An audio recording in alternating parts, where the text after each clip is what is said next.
good left ventricular function, a good pumping capacity of your heart. No, it's not a contraindication. And is it going to help in future? Yes, absolutely it will. And I keep coming to the same point that this probably will be the first generation where the expected lifespan of a child who's born today will be less than that of generation before. And the major factor to account for it is presence of obesity. So as a civilization, medically we are getting advanced, but we are still taking backward steps. The buck is being stopped. The trend is stopping now, but we are at a very crucial point there. Thank you. Thank you. Sure. How often does surgery create a heart condition? Because it did for me. It created, is that what you said? I have tachycardia issues now. It's had surgery that I never had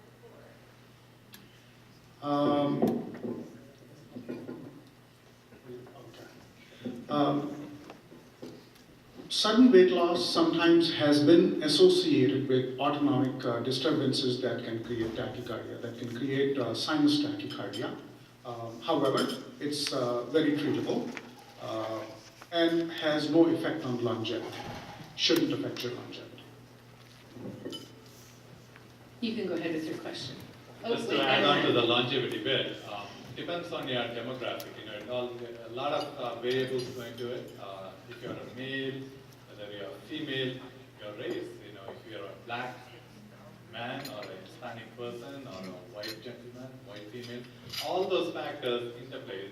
Just to quote something, let's say you're just randomly a black male who has been diagnosed with morbid obesity, and your expected lifespan, like where God intended it to be, without the diagnosis of morbid obesity, would be 11 years more than with the diagnosis of morbid obesity. So essentially, just coming to longevity, like Dr. Ketopal was talking, a lot of factors go into it, but yes, the data shows us that for this particular example that I mentioned, it's 11 years that you live long.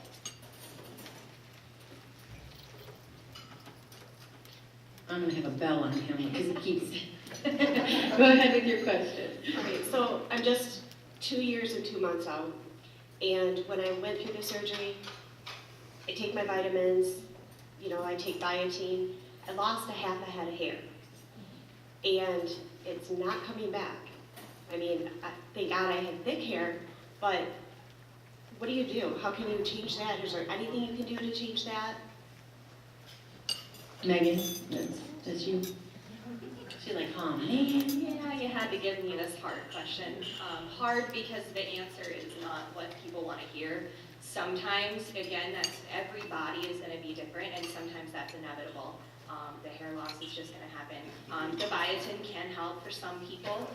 We were talking to one of the reps from GNC, and he said for some patients that the collagen supplement helps with that.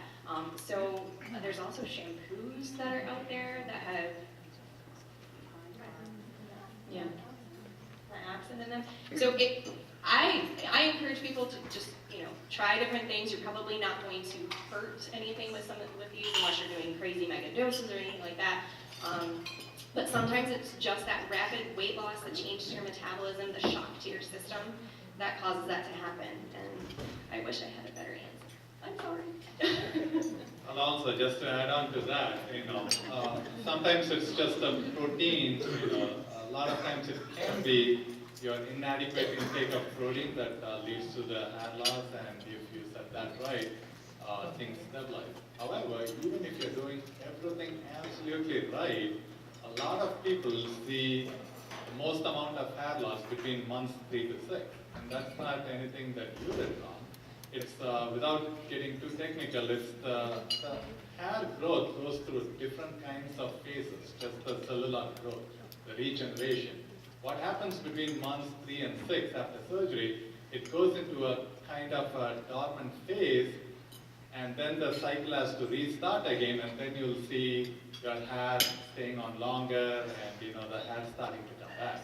So if you see something that happens in the first 6 months, it may not necessarily be anything that you're doing, but it's just your own body recalibrating its hair growth cycle.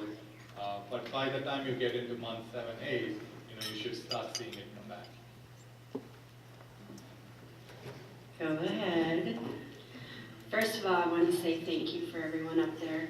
You've been wonderful to me. Lisa, for your boss, I don't know what I would do without her.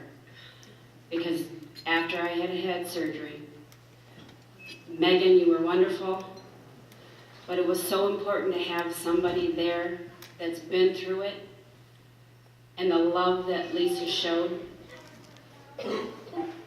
was amazing. And I so needed somebody, and you sent me an angel.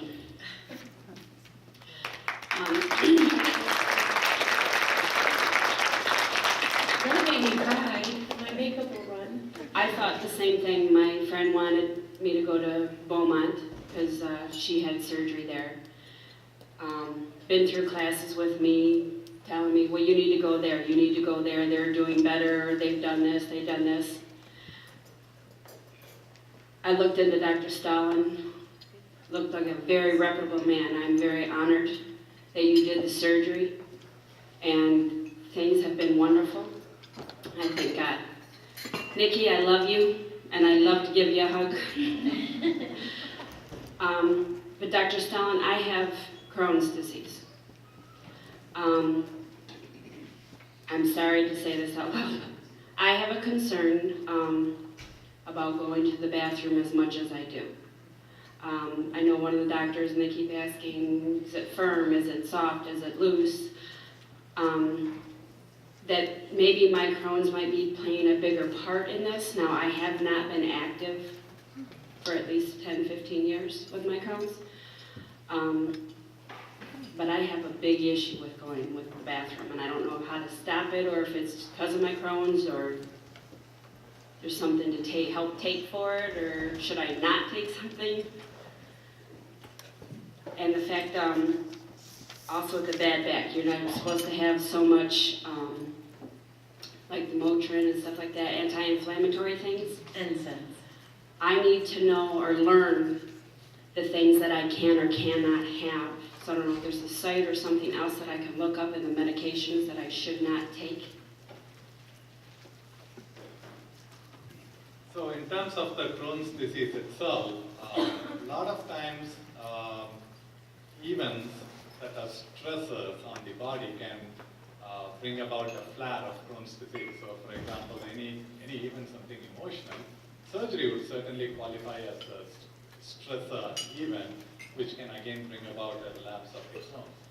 However, not all the bowel symptoms need to be addressed to the Crohn's itself, because if you look at it, it all depends on the procedure, but a procedure like, let's say, a sleeve gastrectomy or a gastric bypass or something like a biliary pancreatic diversion, I'm just quoting a few. All these procedures work at least in part by delivering nutrients more rapidly to the hind end of your bowel, so that absorption does not, there is limited absorption. Clearly there is some malabsorption, and that's intentional. That's part of the process how the surgery works.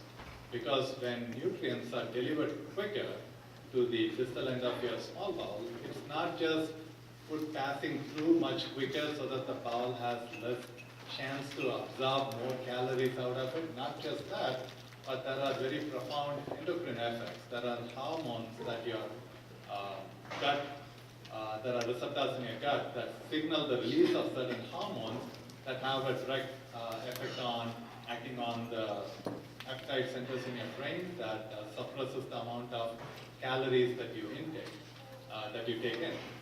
For example, just because your food is delivered quicker to the end of your small intestine, normally what would have taken you maybe 3 to 4 hours from now for it to get into the colon, now let's say it happens within 30 minutes to an hour. The problem is, which means a lot more frequency of bowel movements, and that can certainly happen, especially when you're starting out with a pre-existing medical problem like Crohn's, where the absorptive capacity of the small bowel may also have been compromised just from the prior Crohn's disease.